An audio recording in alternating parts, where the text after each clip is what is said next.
رب العالمین والصلاة والسلام علی سید الانبیاء والمرسلین اما بعد فاعوذ باللہ من الشیطان الرجیم بسم اللہ الرحمن الرحیم۔ الحمدللہ الہادی پروگرام میں نبی کریم صلی اللہ علیہ وسلم کی اتباع اور اطاعت پر کلام چل رہا تھا، اور بارہا ہم نے آپ کی خدمت میں ذکر کیا کہ رحمت کونین صلی اللہ علیہ وسلم کی اطاعت کی تکمیل اس وقت تک نہیں ہو سکتی جب تک ہم احادیث کریمہ کا مطالعہ نہ کریں اور پھر جو ان میں احکام ذکر کیے گئے ہیں ان کے تقاضے کے مطابق اپنے عمل میں تبدیلی نہ لے آئیں۔ چنانچہ بارہا میں عرض کرتا ہوں، اور بڑا افسوس بھی ہوتا ہے کہ ہمارے مسلمان بھائی بہن حدیثوں سے بے رغبت ہو چکے ہیں۔ قرآن تو پھر بھی ہم پڑھتے ہیں، اگرچہ عربک عبارت ہی پڑھتے ہیں، ترجمہ تفسیر سے بہت ہی کم مسلمان پڑھتے ہیں، حالانکہ عربک قرآن پڑھنا کوئی منع نہیں ہے، اور عربک پڑھیں گے تو ثواب بھی ملے گا، لیکن نزول قرآن کا بنیادی مقصد یہ تھا کہ اسے سمجھا جائے۔ آیات کے ہر آیت کا ایک اپنا تقاضا ہے، اس کے تقاضے کے مطابق اپنی طبیعت میں تبدیلی لائی جائے، عمل میں، افعال میں، کردار میں انقلاب پیدا کیا جائے، اور اپنے آپ کو بالکل اللہ تعالیٰ کے احکام کے سانچے میں ڈھالا جائے۔ اور اس کے ساتھ ساتھ پھر حدیث بھی تھی۔ احکام کے سیکھنے اور ان پر عمل پیرا ہونے کی تکمیل صرف قرآن پڑھنے سے نہیں ہو سکتی، حدیثوں کا مطالعہ بھی انتہائی ضروری ہے۔ تو بہرحال مسلمان قرآن تو پھر بھی پڑھ لیتے ہیں، لیکن ہمارے گھر احادیث کی کتب سے بالکل خالی ہیں۔ ہم حدیثیں بس فیس بک پہ پڑھ لیں، فلاں جگہ ہم نے کہیں سوشل میڈیا پر دیکھ لیں، واٹس ایپ پر کوئی آ گیا میسیج، اس میں حدیث آ گئی، وہ ہماری سمجھ لو حدیثوں کے مطالعے کی معراج ہے، یا یہ ماخذ ہیں جن سے ہم کچھ حدیثیں حاصل کر لیتے ہیں۔ وہ بھی وہی چند حدیثیں گردش کرتی رہتی ہیں، اور لاکھوں حدیثیں ایسی ہیں کہ جن میں نبی کریم صلی اللہ علیہ وسلم نے اپنی امت سے خطاب فرمایا، بہت سے کاموں کے کرنے کا حکم دیا، بہت سی چیزوں سے رکنے کا حکم دیا، لیکن ہم ان کو پڑھتے نہیں ہیں، اور وہ کتب ہمارے گھر میں نہیں ہوتی ہیں۔ اس لیے کوشش کرنی چاہیے کہ احادیث کا بھی مطالعہ کریں، انہیں شرح کے ساتھ پڑھیں، اچھی طرح سمجھیں، پھر اگر ان میں احکام بیان کیے گئے ہیں، یعنی کسی کام کے کرنے کا حکم ہے یا کسی چیز سے ہمارے نبی کریم صلی اللہ علیہ وسلم نے روکا ہے، تو فوراً اپنا احتساب کریں، میں یہ کام کر رہا ہوں کہ نہیں، اور اس کام سے رک رہا ہوں یا نہیں۔ اگر جواب ہاں میں ہو تو اللہ کا شکر ادا کرنا چاہیے، اگر جواب نا میں ہو، اس طرح کہ ہمیں پتہ ہے لیکن ہم سستی کر رہے ہیں، یا یہ ہمارے اندر سے آواز آئے کہ یار یہ تو مجھے پتہ ہی نہیں تھا، ان دونوں صورتوں میں ہمیں فوراً سے پیشتر عمل کی طرف مائل ہونا چاہیے۔ کیو ٹی وی کی ہمیشہ یہ کوشش رہتی ہے کہ یہ تعلیمی چینل ہے کہ لوگوں کو سیکھنے کا موقع ملے، خصوصاً جو ہمارے پروگرام میں ہم چاہتے ہیں کہ زیادہ سے زیادہ لوگ سیکھیں اور اس پر عمل پیرا ہوں اور اپنے رب کی رضا حاصل کرنے میں کامیاب ہوں۔ اس لیے میں آپ سے ایک دفعہ پھر اپنی گزارش کو دہراتے ہوئے عرض کرتا ہوں کہ آپ ہمارا پروگرام خود بھی دیکھیں اور دوسرے بہن بھائیوں کو دیکھنے کی ترغیب بھی دیں، تاکہ علم میں اضافہ ہو، محاسبہ ہم زیادہ سے زیادہ اپنا کر کے اپنے عمل میں تبدیلی لا کر اللہ تبارک و تعالیٰ کو راضی کرنے والے کام اختیار کرنے میں کامیاب ہو جائیں۔ تو پچھلے پروگرام میں ایک حدیث مبارکہ بخاری و مسلم کے حوالے سے ذکر کر رہے تھے۔ حضرت ابو ہریرہ رضی اللہ تعالیٰ عنہ سے روایت ہے کہ نبی کریم صلی اللہ علیہ وسلم نے ارشاد فرمایا کہ 7 ہلاک کرنے والی چیزوں سے بچو۔ تو صحابہ کرام علیہم رضوان نے عرض کی یا رسول اللہ صلی اللہ علیہ وسلم وہ 7 چیزیں کیا ہیں؟ تو آپ نے فرمایا کہ اللہ کے ساتھ شرک کرنا، دوسرا فرمایا جادو کرنا، تیسرا کسی جان کو ناحق قتل کرنا، چوتھا سود کھانا، اور پانچواں یتیم کا مال کھانا۔ تو پچھلی تمام چیزوں پہ کلام ہو چکا تھا، یہ جو آخری تھا یتیم کا مال کھانا، اس پر ہمارا کلام چل رہا تھا کہ یتیم اس نابالغ بچے کو کہتے ہیں جس کے والد فوت ہو جائیں، وہ ہوتا ہے یتیم۔ اور یتیم پر اللہ تبارک و تعالیٰ اس کے رسول کریم صلی اللہ علیہ وسلم نے خصوصی طور پر کرم اور رحم کرنے کی تلقین کی ہے، اور ان کے ساتھ زیادتی کو بہت بڑی زیادتی قرار دیا ہے۔ اس کی وجہ یہ ہے کہ جب تک باپ کا سایہ سر پر ہوتا ہے لوگ تھوڑا سا اس کی مروت میں ڈرتے ہیں، گھبراتے ہیں، لیکن جب عورت بے سہارا ہو جاتی ہے، شوہر کا انتقال ہوا اور بچوں کا بظاہر سر پہ کوئی سہارا نہیں رہتا، تو ایک جرأت سی پیدا ہوتی ہے خاندان والوں میں بھی کہ اب تو کوئی رہا نہیں سر پہ، اب ہم کچھ بھی کر لیں کون ہمیں پکڑے گا۔ یہی جو گرفت نہ ہونے کا احساس ہے اور یہ جو اس کے بدلے میں پیدا ہونے والی ناجائز جرت ہے، اس کی وجہ سے انسان ظلم کا مرتکب ہوتا ہے۔ تو یہ میں تو چونکہ ایز اے مفتی ورک کر رہا ہوں تو بہت سارے کیسز آتے ہیں کہ سگے بھائی بہن اپنے چھوٹے بھائی بہن جو نابالغ ہیں ان کی وراثتیں دبا لیتے ہیں، ان کا مال کھا جاتے ہیں۔ ایسے ہی سگے بھائی کا بیٹا ہے یا مطلب بہن کے بچے ہیں، وراثت میں ان کو کسی ذریعے سے حصہ مل رہا ہے، نہیں دیتے ہیں۔ اسی طریقے سے بعض اوقات بہن بھائی اپنے قریبی کسی رشتہ دار یا اپنے سگے بہن بھائیوں کے پاس کوئی امانت رکھوا دیتے ہیں اور کسی اور کو نہیں بتاتے، اور یہ ہماری میجر مسٹیک ہوتی ہے۔ میں آپ سب سے گزارش کرتا ہوں کہ بھائی بہنوں کی محبت اپنے مقام پر، ماں باپ کا ادب احترام اپنے مقام پر، لیکن یہ ضروری ہے کہ جب آپ کسی کے پاس کوئی امانت رکھوائیں تو اس سے ریٹرن تھوڑی سی تحریر لے لیں۔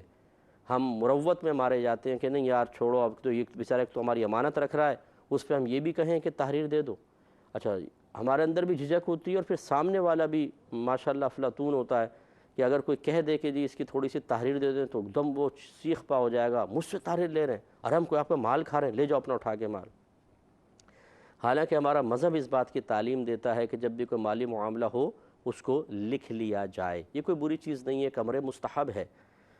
اس کا فائدہ دونوں فریقین کو ہوگا، وہ اس طریقے سے کہ جب آپ تحریر لے کر اسے رکھ لیتے ہیں تاکہ بعد میں بچے وغیرہ یا دوسرے جو ہیں وہ اس پہ منکشف ہو سکیں، تو ایک تو آپ کی چیز کم از کم محفوظ ہوگی، اس کا ثبوت ہے۔ دوسرا جو رکھ رہا ہے اس کے لیے بھی فائدہ مند ہے، کیونکہ اگر یہ تحریر نہ ہوتی تو شیطان پوری قوت کے ساتھ اس پہ حملہ کرتا کہ کون سے کسی کو پتہ یار مال دبا لو۔ لیکن جب آپ تحریر دے چکے ہیں تو آپ کہیں گے نہیں یار وہ تحریر دے چکا ہوں، غلط ہو جائے گا مسئلہ، اور یہ سوچتا ہے کہ نہیں ہمارے دل میں برا خیال نہیں آئے گا۔ یہی ہماری سب سے بڑی میجر مسٹیک ہوتی ہے کہ ہم ہزاروں معاملات میں جب شیطان اور نفس کی اطاعت کر رہے ہیں تو اس معاملے میں ہم کیسے اپنے نفس و شیطان پر غالب آ جائیں گے؟ ہم نے اپنے بارے میں کیوں یہ گمان کیا؟ چلیں بعض ایسے لوگ ہوتے ہیں نماز بھی نہیں پڑھتے، روزہ نہیں رکھتے اور دیگر گناہ کرتے ہیں، لیکن جب مالی معاملات ہوتے ہیں اس میں بڑے ایماندار ہوتے ہیں، میں اس کا انکار نہیں کر رہا ہوں،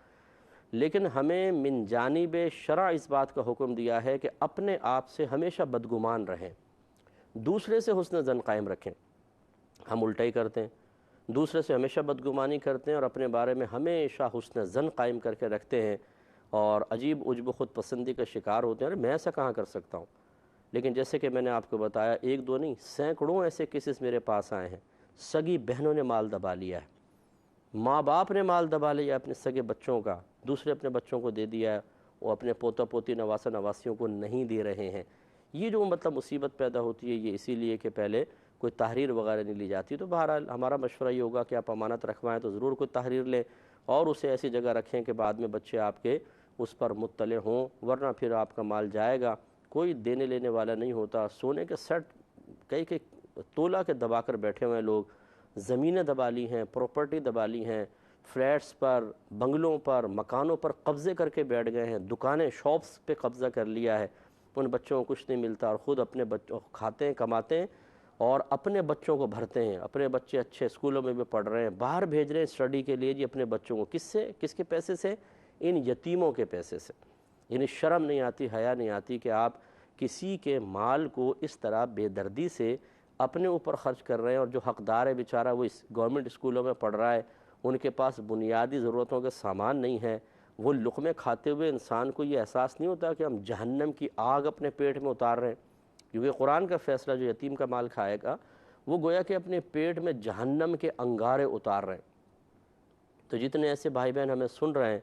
کہ جنہوں نے کسی بھی اس طرح رشتہ دار کا مال دبایا ہوا ہے، خصوصاً یتیم کا،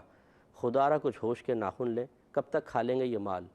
کیوں اپنے ان بچوں کے لیے اور اپنے ان رشتہ داروں کے لیے اپنی آخرت کو برباد کرتے ہیں جو آپ کے مرنے کے بعد ہاتھ اٹھا کے شاید دعا بھی نہ کریں؟ کیونکہ حرام کھلائیں گے تو اس کے اثرات ہی ظاہر ہوتے ہیں، اولاد بعد میں پرواہ بھی نہیں کرتی ہے، مر گئے تو مر گئے جاؤ جی، وہ اپنے عیش کوشیوں میں لگے ہوں گے، کبھی کبھار کو سال میں ایک دفعہ عید بقرعید پہ جا کر قبر پہ پھول وول چڑھا کر آ جائیں گے، باقی کون یاد رکھتا ہے؟ تو اس لیے اس کے نقصانات بعد میں ظاہر ہوتے ہیں۔ تو فوراً سے پیشتر ان یتیموں کو ان کا حق دیا جائے اور بلکہ ان سے معافی مانگی جائے کہ جتنا مال کھایا ہے، اور ایک ایک پیسہ ان کو فوراً سے پیشتر ادا کیا جائے۔ تو بعض لوگ ہم سے یہ مسئلہ معلوم کرتے ہیں کہ جی چھوٹے بچے ہیں، جیسے سگے بہن بھائی چھوٹے ہیں، نابالغ ہیں، والد صاحب کا وصال ہو گیا، اب وراثت تقسیم ہو رہی ہے، ان بچوں کو ہاتھ میں تو نہیں دے سکتے، تو پھر کیا کریں؟ اس کا طریقہ کار یہ ہوتا ہے کہ جو بڑے ہیں وہ اپنے پاس ہی رکھیں اور اس کا باقاعدہ ریٹن میں فتویٰ لے لیں، تاکہ یہ پروو ہو کہ جب والد صاحب فوت ہوئے تھے اتنا اتنا مال تھا اور ہم اس پہ فتویٰ لے چکے ہیں، فلاں بہن کا فلاں بھائی کا اتنا اتنا پیسہ ہے۔ اب وہ پیسہ خود انہی پر خرچ کریں آپ، کیونکہ جب تک نابالغ بچہ خود مالدار ہوتا ہے کسی پر اس کا نان نفقہ واجب نہیں، اس کا مال اسی پہ خرچ کیا جائے، تو آپ اس کو اس پہ خرچ کریں۔ اور اگر آپ یہ سمجھتے ہیں کہ نہیں ہم مال خرچ کریں گے سارا ہی ختم ہو جائے گا اور کل یہ بچے بڑے ہوں گے تو بیچارے بالکل بے سہارا پن محسوس کریں گے، اور ہو سکتا ہے کہ ان کے دل میں بدگمانیاں پیدا ہوں کہ پتہ نہیں ہم پر اب وہ مال خرچ بھی کیا گیا ہے کہ نہیں کیا گیا، اور اسی طرح اگر مال ختم ہو گیا تو پھر آگے چل کے ان کو پوری تگدو خود کرنی پڑے گی، تو ہم ان کا پیسہ تھوڑا بہت انویسٹ کر دیتے ہیں، تو اس میں بھی کوئی حرج نہیں ہے، لیکن وہی تمام تر کاغذی کارروائی ضرور ہونی چاہیے تاکہ بچوں کے دل میں بعد میں بدگمانی بھی پیدا نہ ہو اور خود ہمارا نفس یا شیطان ہمیں چیٹنگ کرنے کی طرف نہ ابھارے۔ اب وہ پیسہ آپ کاروبار میں لگائیں، اس میں جو پروفٹ ہو وہ ان بچوں کا جمع کر کے رکھیں اور ان میں سے اسی میں سے بچوں پر خرچ بھی کرتے رہیں، اس میں کوئی حرج نہیں ہوتا ہے کہ جو کفیل ہوتا ہے بچوں کو سنبھالنے والا ہوتا ہے وہ بچوں کے مال کو صحیح طریقے سے یوز کر سکتا ہے، بشرطے کہ اس میں بچوں کے لیے نقصان کا کوئی پہلو نہ ہو۔ بعض لوگ یوں بھی کرتے ہیں کہ اس سے کوئی چیز خرید کر رکھ لیتے ہیں، مثلا پلاٹ خرید کے رکھ لیا کہ بڑے ہوں گے تو پیسہ تو نکل ہی جاتا ہے، چلو پلاٹ بچوں کو آگے کام آ جائے گا، یہ بھی آپ کر سکتے ہیں، لیکن وہ بچوں کے نام سے ہی آپ لیں اور بچوں کے سپرد کریں فوراً سے پیشتر جیسے وہ بڑے ہو جائیں، تاکہ بچے اس کو اپنے مرضی کے مطابق استعمال کر سکیں۔ اس کی گنجائش تو نکل سکتی ہے، لیکن وہی جیسے میں نے عرض کیا کھانے پینے کے لیے بالکل منع۔ اور یہ یاد رکھیں یہاں تک کہ لکھا ہے کہ اگر ایک گھر ہے، جوائنٹ فیملی ہے، والد صاحب کا وصال ہوا اور وہاں جو چراغ جلتا ہے وہ والد صاحب کے پیسے سے جلا رہے ہیں تو شرعاً جائز نہیں، کیونکہ نابالغ کا مال اپنی ضرورت کے لیے بغیر حاجت کے استعمال کر ہی نہیں سکتے ہیں، تو اس لیے وہ اپنے پیسوں سے چراغ تک جلائیں۔ یعنی آج کل تو خیر چراغ کا دور نہیں، یہ پہلے زمانے کا مسئلہ لکھا ہے، لیکن احتیاط اتنی درکار ہے کہ یتیم کا ذرہ برابر مال کھانا لازم نہ آئے، اسی پر خرچ کریں، یہی ٹھیک ہے، اجتماعی طور پہ سب لوگ خرچ نہیں کر سکتے ہیں۔ اسی طریقے سے ضمناً یہ بھی مسئلہ سمجھا دیتا ہوں، بعض اوقات تیجا ہوتا ہے، 40واں 10واں 20واں برسی منائی جاتی ہے، اس میں مال خرچ ہوتا ہے، یاد رکھیں یہ چیزیں کوئی فرض یا واجب نہیں ہیں، منع بھی نہیں ہے، اگر کوئی ایصال ثواب کے لیے کرتا ہے تو شریعت اس کو منع نہیں کرتی ہے۔ سمجھانا یہ مقصود ہے کہ اس میں جتنا آپ مال خرچ کریں گے وہ کوئی بھی وارث اپنی طرف سے کرے یا بالغ ورثہ اپنا پیسہ ملا کر کریں، نابالغ کا پیسہ اس میں شامل نہیں ہونا چاہیے، کیونکہ میں نے آپ کو سمجھایا نابالغ کے پیسے میں بیجا تصرف ان بالغان کو بھی حاصل نہیں جو اس کی کفالت کر رہے ہیں، اسی پر پیسہ خرچ کر سکتے ہیں، اور یہ تیجا 40واں بچوں کا ہیڈک نہیں ہے، نہ یہ بچوں کی کوئی ذمہ داری، نہ ورثاء کی ذمہ داری ہے، بالغان کی بھی نہیں ہے، کریں تو ٹھیک ہے ثواب ملے گا، میت کو بھی انشاءاللہ فائدہ ہوگا، لیکن کوئی فرض یا واجب نہیں تھا، تو اس میں بھی پیسہ مطلب نابالغوں کا استعمال نہیں کر سکتے ہیں، یہ سب اچھی طرح ذہن نشین رکھا جائے۔ اگلا فرمایا کہ لڑائی کے موقع پر پیٹھ پھیر کر بھاگنا، یعنی جب دشمن اسلام سے مقابلہ ہو رہا ہو یا ملک پر حملہ ہو جاتا ہے جیسے اللہ نہ کرے، تو پھر ہر شخص پر یاد رکھیں لڑنا فرض ہو جاتا ہے، یہ اچھی طرح ذہن میں رکھیے گا، اگر آپ کے ملک پر کبھی بھی کوئی حملہ آور ہو جائے تو عورتوں پر، جو سمجھدار بچے ہیں ان پر، اور بالغ مردوں پر تو لازم سی بات ہے، سب پر فرض ہو جاتا ہے کہ وہ اپنے ملک کا دفاع کریں، اور خصوصاً ہمارا ملک پاکستان کہ آپ اس کو پورے ورلڈ میں انگلیوں پر گن سکتے ہیں جہاں آپ کو ماشاءاللہ اچھا اسلام نظر آتا ہے، تو اس ملک کے اوپر اگر کوئی گندی نگاہ ڈالے تو پھر آپ پر، مجھ پر، ہر ایک پر فرض ہو جاتا ہے۔ ہاں یہ ہے کہ جو مقررین ہوتے ہیں، جو لوگوں میں جوش پیدا کر سکتے ہیں اور وہ لوگوں کو ہمت فراہم کر سکتے ہیں، علماء جیسے بڑے ہوتے ہیں اور ان کو بیان کا ملکہ بھی حاصل ہوتا ہے، ان کے بارے میں حکم یہ ہے کہ وہ لوگوں میں جوش اور جذبہ بیدار کریں، کیونکہ اگر وہ آگے جا کے شہید ہو جاتے ہیں تو پھر ترغیب دینے والا، جوش پیدا کرنے والا کوئی نہیں رہے گا۔ نبی کریم صلی اللہ علیہ وسلم تو بذات خود جو غزوات میں تھے تو آپ جوش پیدا کیا کرتے تھے، ورنہ آپ کے وصال ظاہری کے بعد صحابہ کرام جہاں پر بھی گئے ہیں تو ان میں ایک دو ایسے افراد خطیب ہوا کرتے تھے جو اتنا پرجوش خطبہ دیتے تھے جنگ سے تھوڑی دیر پہلے کہ لوگوں کے جسموں میں گویا کہ بجلی بھر جایا کرتی تھی، جوش جذبہ، اور وہ اپنے آپ کو شہید کرنے کے لیے تیار ہو جاتے تھے اور کہ بس ہمیں مقام شہادت مل جائے۔ اور یہی جذبہ ایک مسلمان کا خاصہ ہے کہ یہ کسی بھی قوم کو، کسی بھی مذہب والے کو حاصل نہیں ہو سکتا۔ کوئی لڑتا ہے تو بیوی کے لیے، بچوں کے لیے، عورتوں کے لیے، خاندان کے لیے، اپنے ملک کے لیے لڑتا ہے، اور ہم جنت کے لیے لڑتے ہیں، ہم اپنے اللہ کے لیے لڑتے ہیں۔ ہمیں تو شہادت مطلوب ہوتی ہے، اس لیے ہم موت سے ڈرتے نہیں ہیں۔ تو کہنے کا مطلب یہ ہے کہ پھر ہر شخص کے اوپر لازم ہوتا ہے کہ وہ مقابلہ کرے۔ اس میں اگر خدا نخواستہ ایسی صورتحال میں کوئی بھاگتا ہے تو لازم بات ہے کہ اس کا بھاگنا دوسروں میں پست ہمتی پیدا کرے گا، دوسرے میں بھی بزدلی پیدا ہوگی، اور شریعت اس کو بالکل ناپسند کرتی ہے۔ ابھی آگے حدیثیں آ رہی ہیں زیور کے بارے میں بھی اور ریشم کے بارے میں بھی، ادھر میں مزید کلام عرض کروں گا۔ لیکن ہمارے مذہب نے جو مرد کو سونا، چاندی اور ریشم پہننے سے منع کیا، چاندی کی مخصوص انگوٹھی تو جائز ہے، وضاحت ہم بعد میں کر دیں گے، لیکن سونا اور ریشم تو مطلقاً منع کیا۔ اس کی وجہ یہی ہے کہ یہ چیزیں انسان میں نسوانیت کو ابھارتی ہیں، مردانیت کو نہیں۔ یعنی آدمی تھوڑا سا نزاکت پسند ہو جاتا ہے، آرام پسند ہو جاتا ہے، سونا پہنے گا تو پھر وہ ہاتھ خوبصورت سا لگتا ہے نا، تو پھر وہ نزاکت سے آ جاتی ہے اس کے اندر۔ اور اسی طرح اگر ریشم کا لباس پہنتا ہے تو پھر وہ تھوڑا سا نسوانیت کا شکار ہو جاتا ہے، مردوں کی طرح نہیں رہتا، اور یہ غلط چیز ہے۔ مردانگی مرد سے ٹپکنی چاہیے، ایسی بھی نہیں کہ بیجا کسی کے جبڑا توڑ دے اور کہا کہ دیکھا نا مردانگی میری، یہ شریعت اس کو پسند نہیں کرتی۔ مراد یہ ہے کہ مرد مرد ہی نظر آنا چاہیے، عورت نہیں۔ اب یہ جو ہمارے آج کل نوجوان، اللہ نے اچھا خاصا مرد بنایا ہے لیکن پونیاں باندھی ہوئی ہیں سروں کے اوپر، اور